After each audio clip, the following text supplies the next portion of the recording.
Assalamualaikum warahmatullahi wabarakatuh.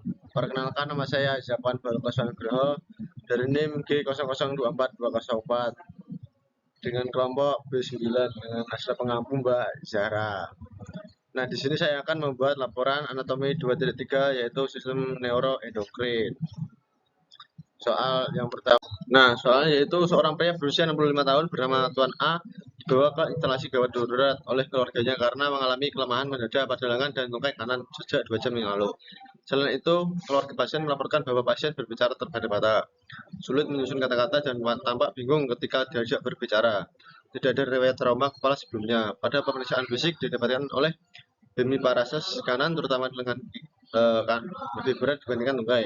Terus yang kedua, refleks sisi kanan meningkat dan terdapat Babinski sing positif di sisi kanan.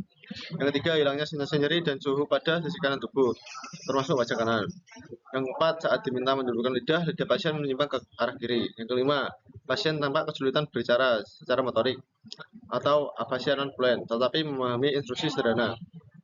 Riwayat medis menunjukkan bahwa pasien merupakan perawat aktif, memiliki hipertensi dan diabetes mellitus yang tidak terkontrol. Pemeriksaan CT scan kepala menunjukkan iskemik pada lobus frontalis dan parietalis kiri, terutama di area korteks motorik dan sensorik primer. Terdapat pula iskemia parsial pada pons kiri.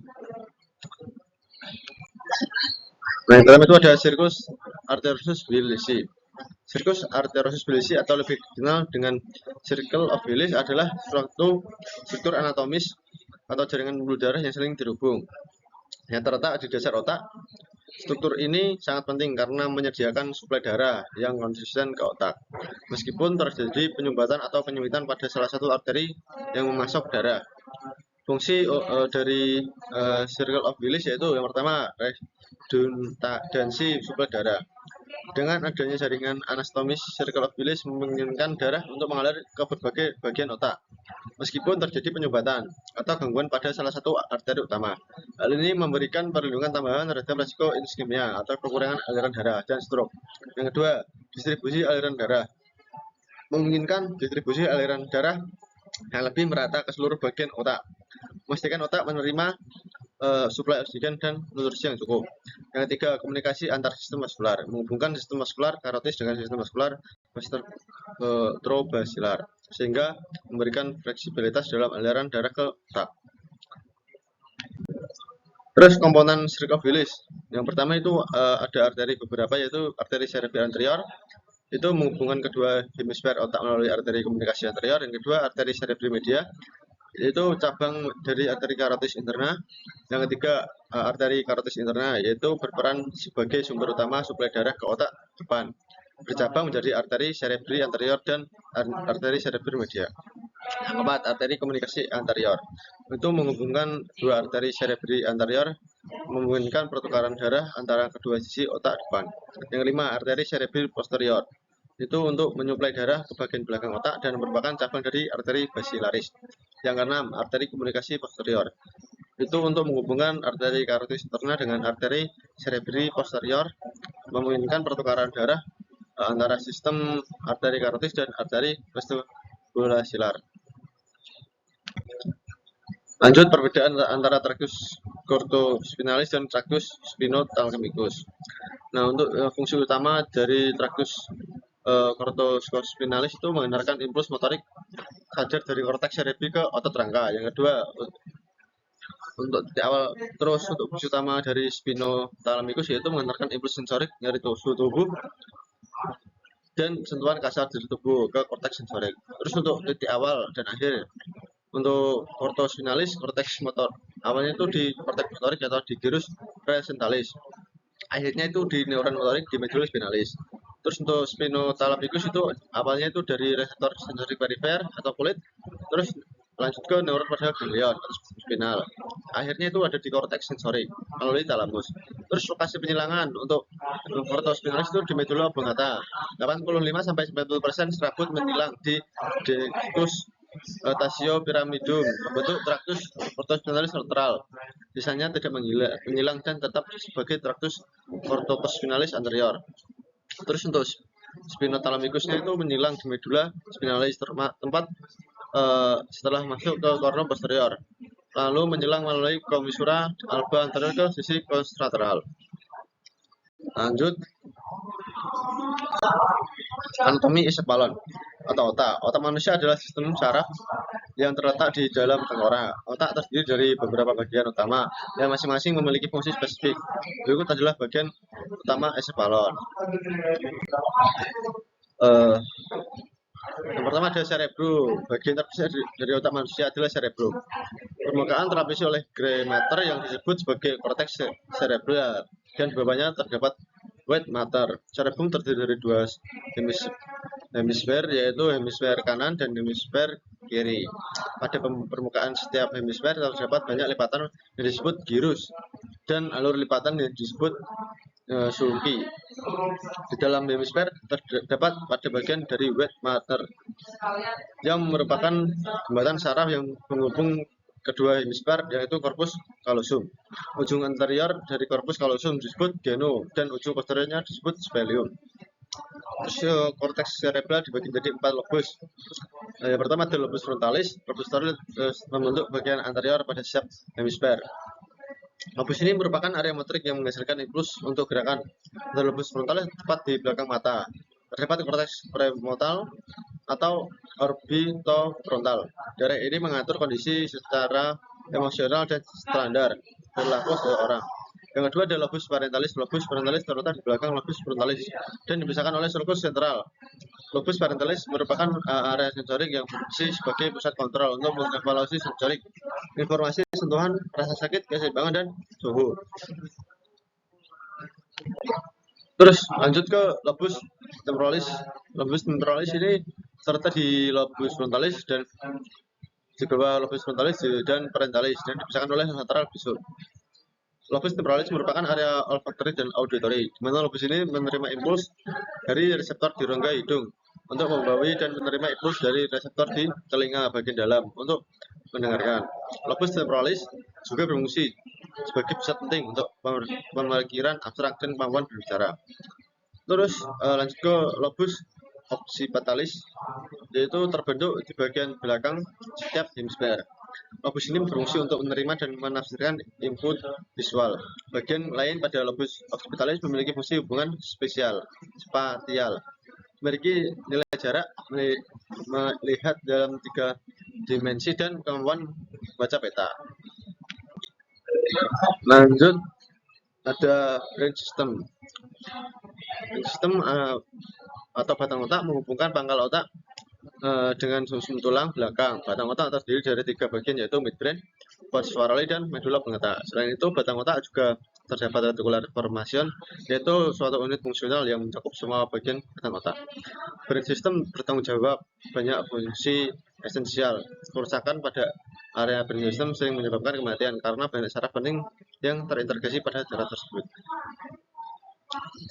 Yang pertama itu tadi ada midbrain. Midbrain adalah otak tengah atau isepalon, adalah yang terkecil dari barang otak. Letaknya di superior dari pons varoli. Midbrain mengandung saraf kranial 3 atau oculomotorius. Terus saraf 4 coclear dan 5 trigeminal. Pada midbrain terdapat bagian tektum yang terdiri dari 4 nuklei yang menonjol pada permukaan dorsal yang disebut octopus quadrium luminus. Setiap tonjolan tersebut disebut colliculus. 2 tonjolan di atas disebut colliculus superior dan 2 tonjolan di bawah disebut colliculus inferior. Midbrain berfungsi dalam menyampaikan impuls dari korteks cerebral ke pons varoli dan sumsum tulang. Bagian tektum dari midbrain merupakan pusat refleks yang mengontrol pergerakan bola mata dan kepala dalam menanggapi rangsangan visual, serta penggerakan kepala sebagai respon terhadap rangsangan pandangan. Lanjut ke pons varoli. Pons varoli itu bagian batang otak yang terletak pada superior dari medula oblongata adalah pons varoli. Pons varoli adalah jembatan yang menghubungkan bagian otak satu dengan bagian otak lainnya. Pons varoli berisi tractus ascending dan descending serta beberapa nuklei. Pons memiliki 2 komponen utama, yaitu ventral region dan dorsal region. Bagian ini memiliki nuklei yang terletak di bagian anterior pons yang berfungsi untuk menyampaikan informasi dari cerebrum ke cerebellum. Pada bagian posteriornya mengandung saraf kranial 5, trigeminal 6, 7, dan 8.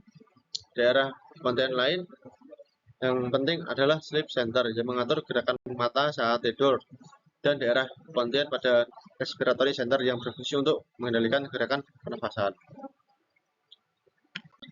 Lanjut ke medula oblongata. Medula oblongata atau medula memiliki panjang kurang lebih 3 cm. Medula merupakan bagian paling inferior dari batang otak yang memanjang dari sudut tulang belakang menuju pons dan anterior cerebellum. Medula oblongata mengandung traktus sensorik dan motorik serta saraf-saraf kranial. Beberapa nukleus pada medula oblongata berfungsi sebagai pusat refleks vital seperti mengatur detak jantung, vasomotor yang mengatur diameter pembuluh darah dan mengatur pernafasan, serta pusat refleks untuk batuk, bersin, menelan, dan muntah. Saraf-saraf kranial pada medula oblongata yaitu saraf kranial 5, 7, 9, 10, 11, dan 12.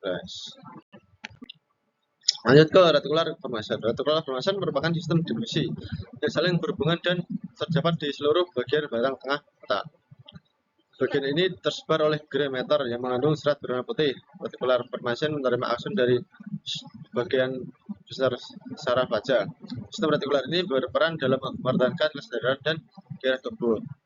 Di dalam medula oblongata terdapat 3 pusat refleks vital dari sistem retikular, yaitu pusat vasomotor yang mengatur diameter pembuluh darah, pusat jantung yang mengatur kekuatan kontraksi dan detak jantung, serta medulari.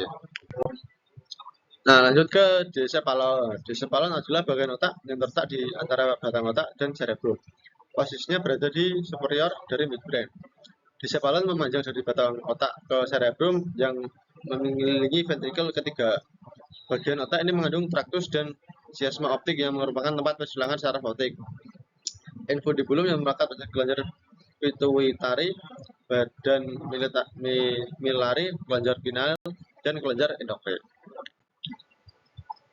Lanjut ke cerebellum, otak kecil. Adalah bagian dari otak yang berbentuk kupu-kupu, terletak di inferior lobus occipitalis dan posterior dari pons dan medula oblongata. Cerebellum terdiri dari 2 belahan yang dipisahkan oleh hemisfer dan dihubungkan oleh suatu struktur yang disebut vermis. Otak kecil terbentuk dari white matter dengan lapisan tipis dari gray matter yang disebut cortex cerebral.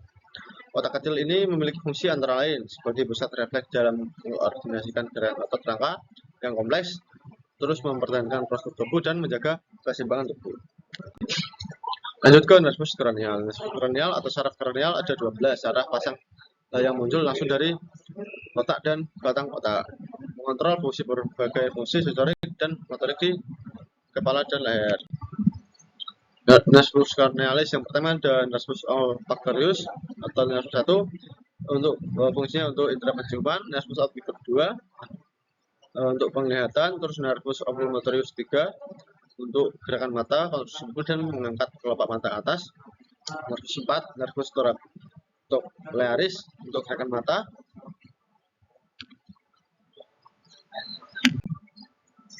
nervus 5 nervus trigeminus untuk mencari wajah dan kontrol motorik otot mastikasi, nervus 6 nervus abdusen untuk gerakan mata ke lateral, nervus 7 ada nervus facialis untuk fungsinya untuk ekspresi wajah, rasa dari 2/3 antara lidah dan beberapa fungsi kelenjar. Terus untuk nervus 8 vestibulocerebris untuk pendengaran dan keseimbangan. Terus nervus 9 nervus glossopharyngeus fungsinya untuk rasa dari 1/3 posterior lidah, fungsi motorik untuk faring dan regulasi kelenjar parotis. Nervus cranial, nervus 3 oculomotorius, nucleus oculomotorius itu di mesocephalon. Terus untuk nucleus indiger yaitu vespal itu mengatur mobil dan lensa. Fungsinya untuk menginervasi 4 dari 6 otot intrinsik mata: musculus rectus superior, musculus rectus inferior, rectus medialis, dan obliquus inferior. Fungsi lain untuk mengontrol levator pubis superioris. Untuk fungsi parasimpatiknya untuk konstruksi pupil dan akomodasi lensa. Nervus 4 thoracocerebris, nucleus nervi torticollis di mesocephalon. Fungsinya untuk menginnervasi mucus scolus obliquus superior. Terus ada nervus abdusen. Asal usul nukleus dari nukleus nervi abdusen di pons dekat garis tengah dasar vertikal keempat. Fungsinya untuk menginervasi musculus rectus lateralis abduksi bola mata. Terus lanjut ke area Brodmann. Area Brodmann adalah satu metode pemataan yang digunakan untuk membagi korteks cerebral untuk manusia menjadi beberapa area berdasarkan struktur dan fungsi. Penemuan ini dilakukan oleh seorang ahli neuro dan neuropatologis Jerman bernama Corbinian Brodmann pada awal abad ke-20. Brodmann memiliki dan mengidentifikasi dan menomori area-area korteks otak manusia berdasarkan perbedaan dalam lapisan sel-selnya. Area Brodmann di lobus frontal itu ada area 4, 6, 8, 9, 10, 11, 12. Area Brodmann di lobus parietal ada area 1, 2, 3, 5, dan 7. Area Brodmann di lobus temporal itu ada area 13, 14, 20, 21, dan 22. Area Brodmann di lobus occipital itu ada 17, 18, dan 19.